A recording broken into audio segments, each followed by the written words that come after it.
जावई विकत घेणे आहे। हे 3 लाख, हे 2 लाख,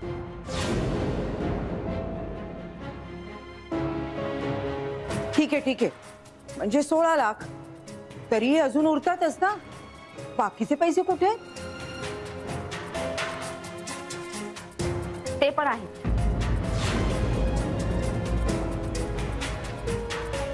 हे तुम्ही मला आतापर्यंत दिलेले दागिने आणि पैसे।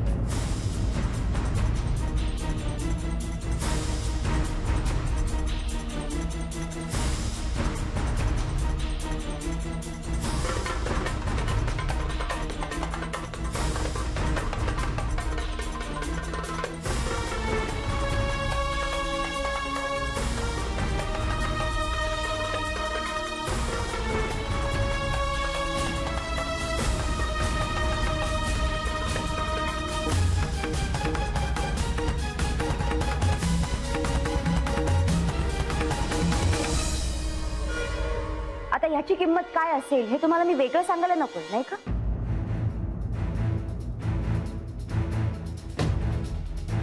ऋता बाळा, अगं हे सगळं तुझं आहे। मला तुमच्याकडून मिळालेल्या पैशांपेक्षा आणि दागिन्यांपेक्षा माझ्या घरातल्यांकडून मिळालेलं प्रेम जास्त किमती आहे।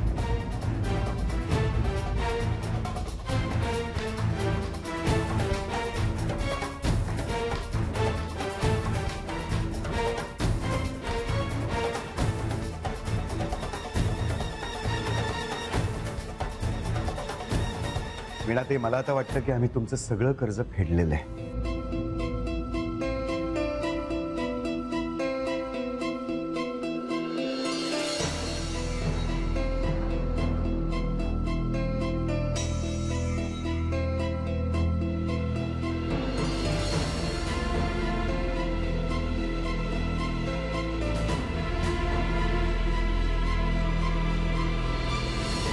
वीणाताई, तुम्ही आमच्या व्याही होता। हे नातं म्हणजे अनेक नात्यांची सुरुवात असते, पण हे सुंदर नातं जपण्यापेक्षा आम्हाला वेठीस कसं धरता येईल याचाच विचार तुम्ही जास्त केलात। अहो जगाची जाऊ दे, अहो तुमच्या मुलीला मोठ्या कुटुंबाची आवड असताना आमच्या घरात राहण्यासाठी मान्यता द्यायची। माझं कुटुंब आज खांद्याला खांदा लावून उभं आहे।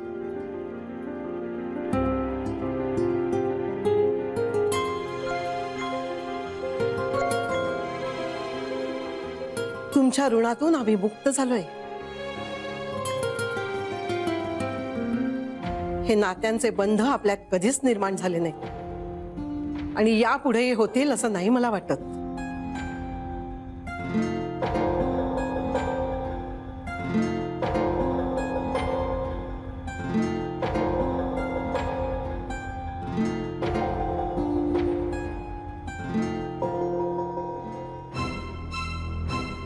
मम्मा थांब।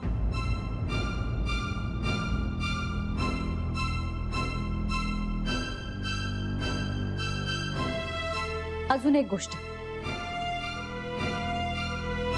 तुझ्यामुळे मला आणि माझ्या घरच्यांना खूप त्रास झाला।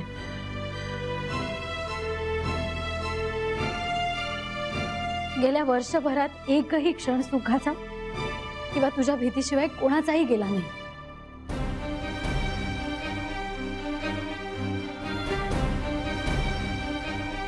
पण आता नाही, यापुढे। प्रांजल थांब।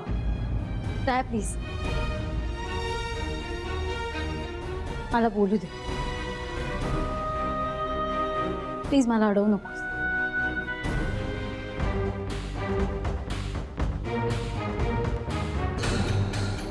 यापुढे मी तुझ्याशी कुठलाही संबंध ठेवू इच्छित नाही।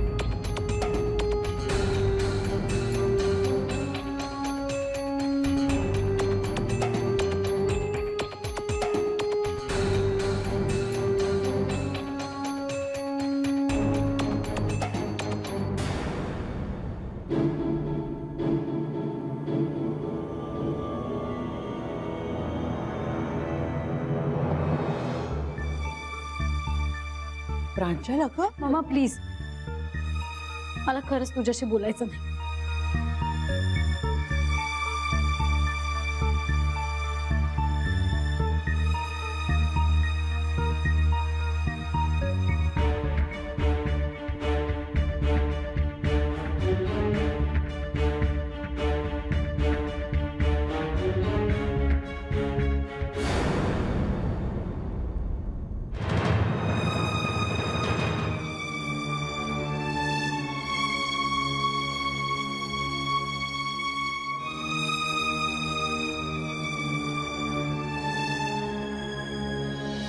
प्रांजल, मी तुला इतकं समजावून सांगितलंय तरी ते तुला अजून पटलं नाहीये का?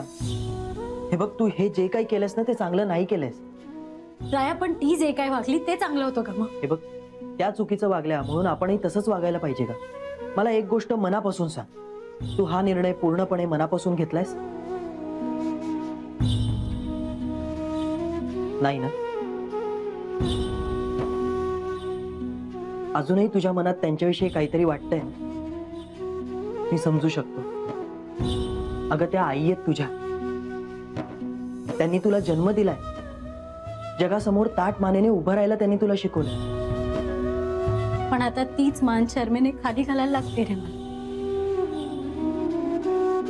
केवळ तिच्या या हट्टापायी आपल्याला किती त्रास सहन करावा लागला माहितीये ना तुला. काही हरकत नाही. तो त्रास आम्ही हसत हसत सहन करायला तयार आहोत. आणि यापुढेही त्यांनी जर आम्हाला त्रास दिला तर तोही आम्ही हसत हसत सहन करायला तयार आहोत.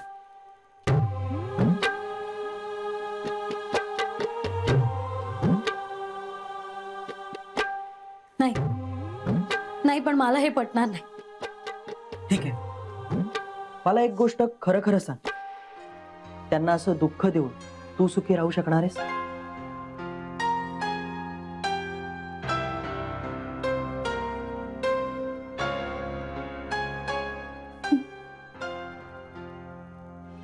तू कितीही नाही म्हणालीस तरी ते तुला शक्य नाही हे माहितीये मला.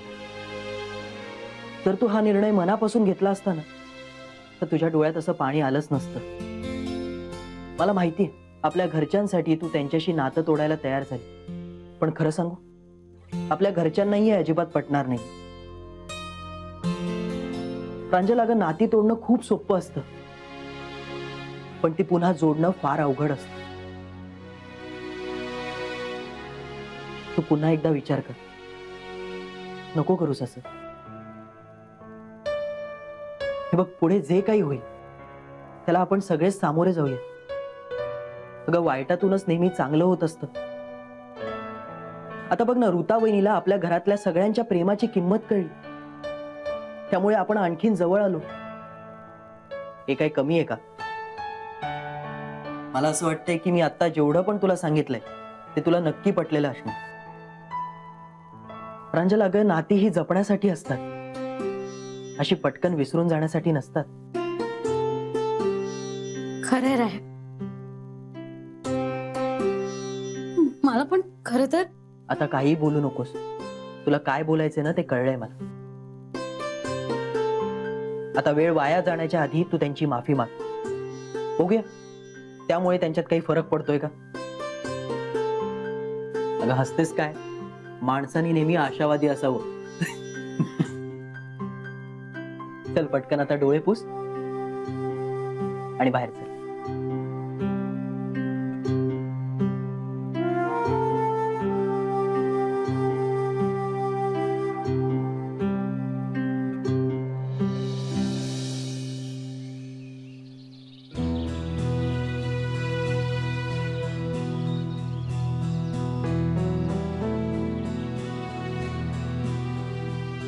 थांब वीणा.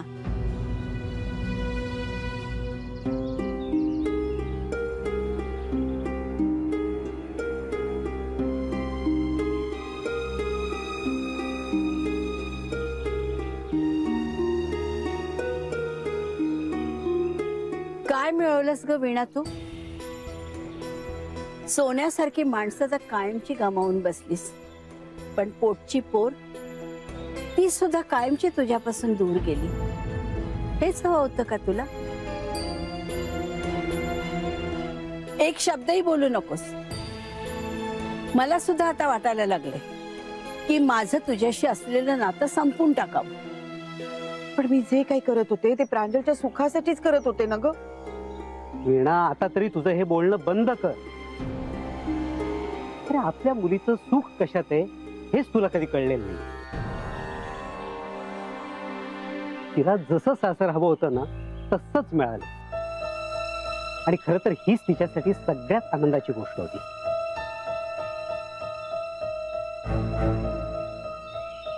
ती इथं राहून सुद्धा आपल्याला विसरेल असं वाटत होतं तुला? अगं, प्रत्येक मुलीचा आपल्या आई वडिलांकडे ओढा हा असतोच. आता तुझंच बघ ना, तू तुझ्या आई वडिलांना विसरू शकतेस? रोज एक तरी फोन करतेसच ना त्यांना. हे बघ वीणा, तूच तुझ्या मनामध्ये एक भीती निर्माण करून ठेवलीस की आपली मुलगी लग्नानंतर आपल्यापासून दूर जाईल म्हणून. आणि आता नेमकं तेच झालंय. तूच जबाबदार आहेस या सगळ्याला. इतका त्रास देऊ नये. चिटणवीसांच्याकडचं कोणीही तुला काहीही बोललेलं नाही हे कधी तुझ्या लक्षात आलंय का ग? आता सुद्धा त्यांनी हे पैसे कसे उभे केले ते माहितीये तुला? त्यांनी आपलं राहतं घर गहाण टाकलंय.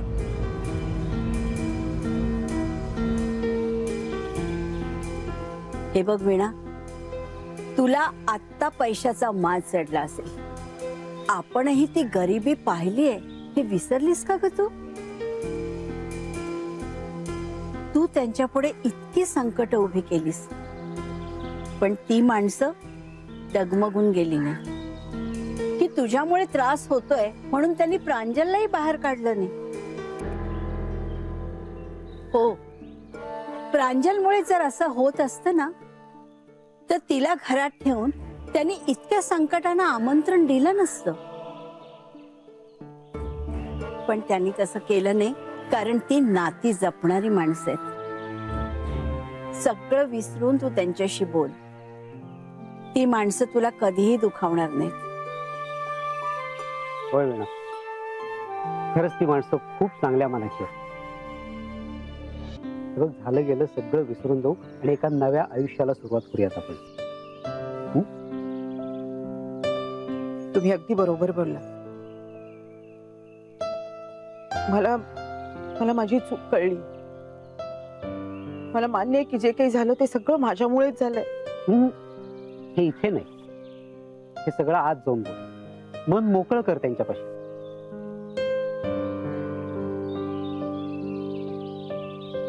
म्हणजे आपल्या नात्यांमध्ये कधीच दुरावा निर्माण होणार नाही.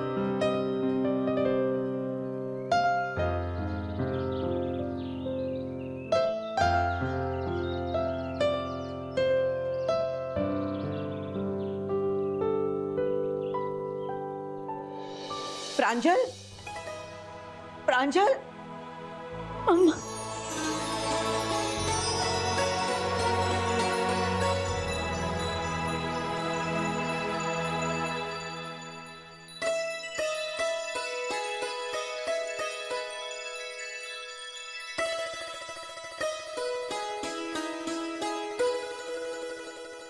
सॉरी, मी चुकले. मी तुझ्याशी असं बोलायला नको होतं.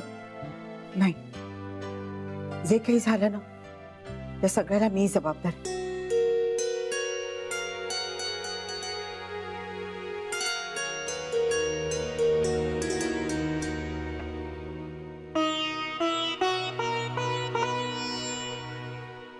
मी तुम्हा सगळ्यांची खूप अपराध. जावई बापू, मी. सासूबाई, तुम्ही काही बोलू नका. तुम्हाला काय म्हणायचंय ते आम्हाला कळलंय.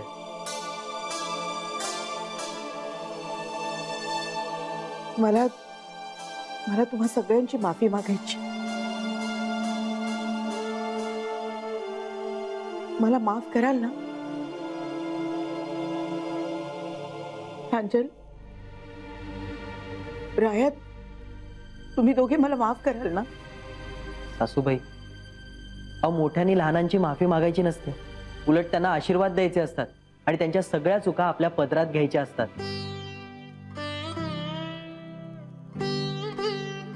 खरे, पण इथे नेमकं उलट झालं. मी नेहमी चुका करत गेले आणि त्याची शिक्षा मात्र तुम्हाला भोगायला लागली. वीणा, ते झालं गेलं विसरून जाऊया आपण आता. आता यापुढे राय आणि प्रांजल सुखात कसे राहतील एवढाच विचार आपण सगळ्यांनी करायला हवा ना. माधवराव, खरं सांगू का कोणाच ठाऊक, पण मला नेहमी असं वाटायचं की माझी प्रांजल तुमच्या घरी कधीच सुखी राहणार नाही म्हणून मी कायम प्रांजल आणि राया माझ्याकडे कसे राहतील ह्याच्यासाठीच प्रयत्न केले. पण आज मला कळून चुकले. माझी प्रांजल इथे तुमच्याकडे सुखी राहू शकते. तिच्या माणसांवर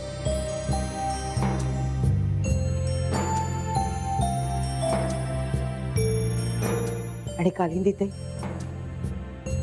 तुमचा मुलगा राया खरंच खूप चांगला मुलगा आहे.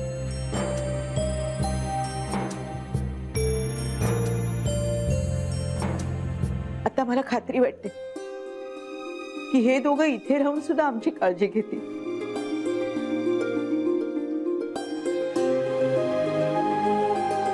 हो ना मम्मा? अगं हे काय बोलणं झालं का? मी सांगितलं नव्हतं की मुलांपेक्षा मुलीच आई वडिलांची जास्त चांगली काळजी घेतात. नाहीये उल्हासराव, माझी मुलं मात्र ह्याला अपवाद आहे. ते आमची खूप काळजी घेतात. असं काही नाही कालिंदी, फक्त तुझीच मुलं नाही तुझी काळजी घेत, माझी मुलं सुद्धा घेतात आमची काळजी.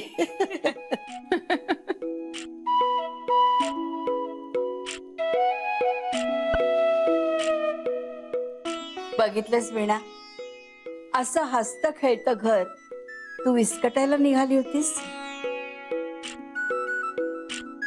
हो गाई, पण ना मला आता या सगळ्या गोष्टीचा खूप पश्चाताप होतो.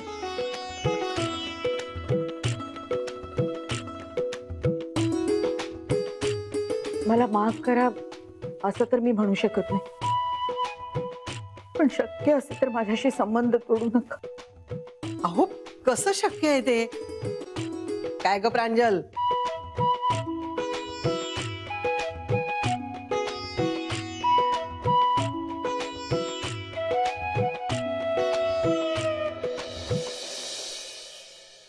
माधवराव, हे पैसे परत घ्या. अहो घ्या घ्या आणि आधी घर सोडवून आणा. घर गहाण ठेवून जमा केलेले पैसे आम्हाला नकोत माधवराव. अहो पण नाही नाही, आम्हाला पैसे परत करायची काहीही घाई नाही, नाही का? हे मी तुला आधीपासूनच सांगत होतो, पण तुला पटतच नव्हतं. अहो पण आता मला पटलंय ना. घ्या. हो की नाही हो कालिंदीताई? हो ना. आता कोणी माझ्या वीणबाईंना काही बोलायचं नाहीये. हा,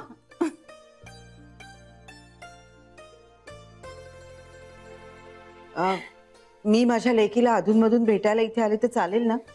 अहो तुमचंच घर आहे हे, केव्हाही येत जा. आणि जावई बापू, तुम्ही सुद्धा सणासुदीला आमच्याकडे नक्की यायचं. नाही नाही, मी आता पूर्वीसारखी तुम्हाला कायमची माझ्याकडे नाही ठेवून घेणार.